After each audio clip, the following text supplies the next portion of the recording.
None of us want to be tied to a wall, constantly needing to charge our phone, but we want a capable smartphone. The Xperia E4 that offers a 5-inch display and 2-day battery life for less than £100 sounds ideal. At the budget end of the scale, the E4 is ideal as a first smartphone, or if you're looking for something that offers functionality without the high price tag. If English is not your native language, use the captions below. And to read the full written review that accompanies this video, head to blog.clove.co.uk. Whilst the E4 might not be groundbreaking, it has some desirable features which are shown on screen now. In the hand, the E4 feels comfortable and solid, and the bezel around the screen and edge of the device, while slightly odd, actually gives something for your fingertips to grab onto. Whilst I would have preferred to see the micro USB port on the bottom, the power and volume keys are ideally placed, and the inclusion of a MicroSD card slot is great to see. At 5 inches, the screen allows you to see and do more. Viewing web pages is better than a smaller screen, and working on documents is also easier, especially if it's a spreadsheet. The compromise is the resolution. A QHD IPS with a 960 by 540 resolution is perfectly usable for the vast majority of tasks. But watching back a Hollywood blockbuster is not going to give you that cinema experience. And because our phones usually go everywhere with us, the addition of scratch-resistant glass comes as some protection against the elements such as keys and coins. The ever-popular Android operating system is present on the E4. Sony do inevitably add some customization to the software. Additions include, amongst others, an album, movies, Walkman and Xperia Lounge. The key value-added features for me are AVG protection, Garmin navigation and Kobo, an ebook reader. You can even record a video of your screen, no special apps needed. Standard apps such as a calculator, FM radio, Chrome web browser and calendar are all present. There is everything to get you going and to make the device feel personal. Change the wallpapers, the number of home screens, the ringtones and add shortcuts and widgets. Pre-installed Google services such as Gmail, YouTube and Drive are all present, and if you have an existing Google account, you can be set up and synchronized within a matter of minutes. During our testing, we found performance to be generally good, a little laggy at times.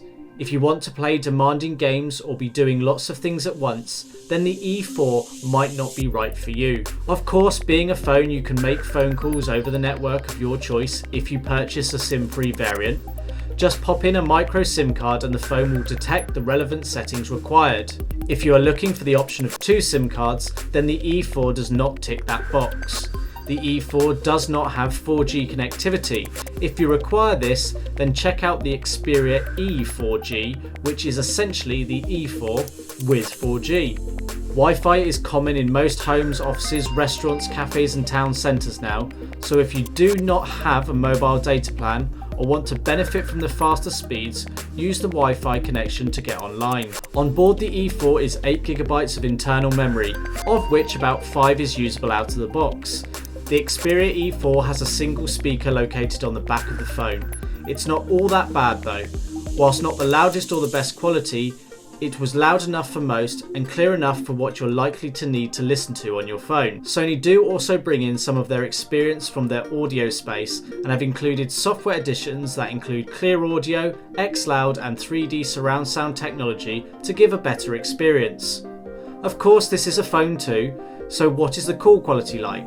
Perfectly acceptable. The E4 has 2 cameras. On the front is a 2 megapixel camera which can record video at 720p HD resolution.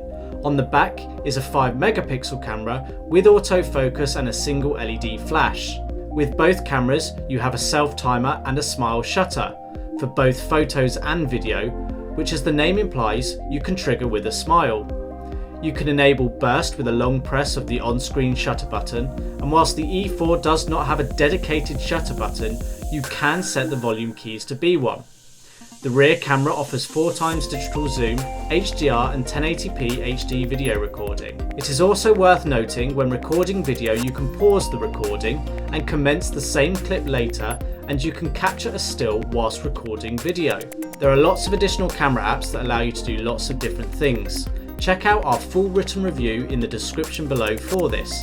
But in short, you have lots of options to get creative and even stream footage live. So what are the image results like? You will see some samples on screen now. I think that they are not bad. Not spectacular, but certainly better than I had expected. They're perfectly adequate for capturing the moment and telling a story. Whilst most images were okay, the camera struggled in situations where there was a varying light. The fixed internal battery is 2300 mAh in capacity, which may not seem much when there are phones like the NGM Endurance that has 5000 mAh. It is certainly capable of lasting 2 days with light to moderate usage. Whilst the screen is larger, the lower resolution and other features ensure the battery is not drained unnecessarily. There are too a host of settings such as ultra stamina mode, so you can perfect battery consumption to suit you. The Xperia E4 offers what is expected of a smartphone in this category. Amongst tough competition, it's neither inferior nor does it have that standout feature that makes it a champion amongst its peers. It is a solid and reliable all-round performer for those who want and need a smartphone with a large screen but do not need high-end features and functions. I cannot fault the Xperia E4 from Sony. There's a lot to like, and ultimately it will be for you to decide how the E4 stacks up in specifications and price against the competitors, namely the Motorola Moto E and E second generation, the Honor 3C and Sony's very own E4G. Thanks for watching. If you liked this video or found it useful, do hit that like button, and for more mobile technology videos, be sure to subscribe.